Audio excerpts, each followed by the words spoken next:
this is Dr. Spencer Walse. I'm a research chemist and post-harvest specialist with the U.S. Department of Agriculture, Agricultural Research Service in Parlier, California. I often work on USDA Foreign Ag Service TASC projects, trying to help specialty crops overcome barriers to trade, and in particular insects that poses barriers to trade. So I was contacted by the Division of Alaska TASC team to join in an effort to try to understand how best, both from a technical and economic and feasibility perspective, we could control thrips in the peony exports. So we set off on the project and we kind of took what was in hand, and suffice it to say, methyl bromide fumigation was still an option, or is still an option. Now there's a couple very curious things about methyl bromide. The most being that its use is restricted to only those scenarios where the importer specifically requests it. Now the other thing about the use of methyl bromide is it really requires a pretty serious infrastructural commitment. Let's be honest, the probability that the Alaskan peony industry fumigates with methyl bromide pre-departure or at their particular grower packer shed is pretty slim. Far more likely you'd be looking at a methyl bromide fumigation on arrival at a port facility.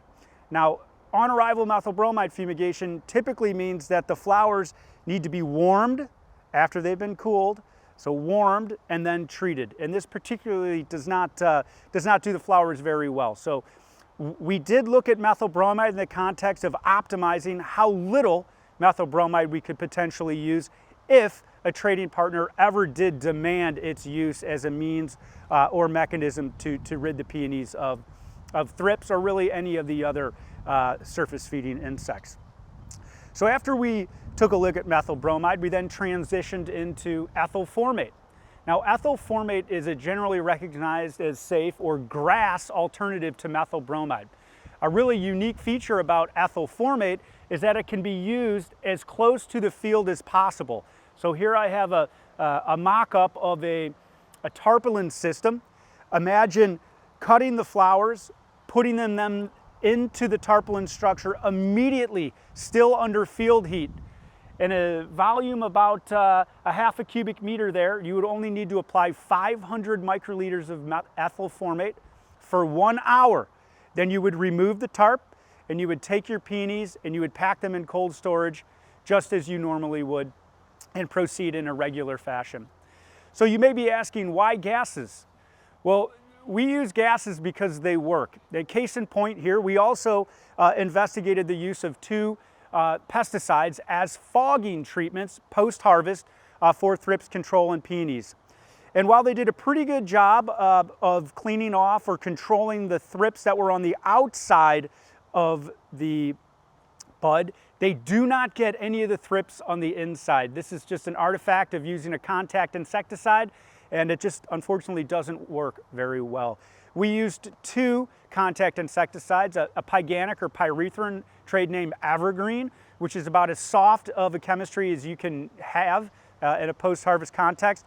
We also used an organophosphorus that's still registered for this use, and it really did not help the situation much at all. So we like the gases. The contact insecticides, even in the post-harvest fogging context, really don't do the trick.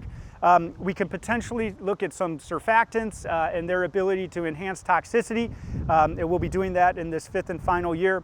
But predominantly what we'll be doing in this fifth and final year of the project is moving forward with a dynamic headspace approach. What this approach is going to allow growers, packers to do is to place an order or orders in a vacuum chamber.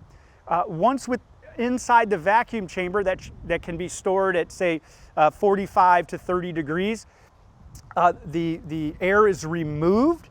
Once the air is removed, you suppress all botrytis growth, okay? So it stops the mold from taking over in cold storage, and the low oxygen environment also controls the thrips. So we're really looking at this kind of final year as a way to propel this dynamic headspace and the right blocker technology forward for your industry. The added benefits being that you'll be able to store and potentially prolong the export or market season for the peonies, gain valuable insect control for species such as thrips, and then also cause a senescence or a delay in the gray mold development, botrytis development. So you're really winning on 3 fronts. It's been a pleasure working on the project, and we look forward to a real successful final technical report and hopefully future interactions. Thanks a lot.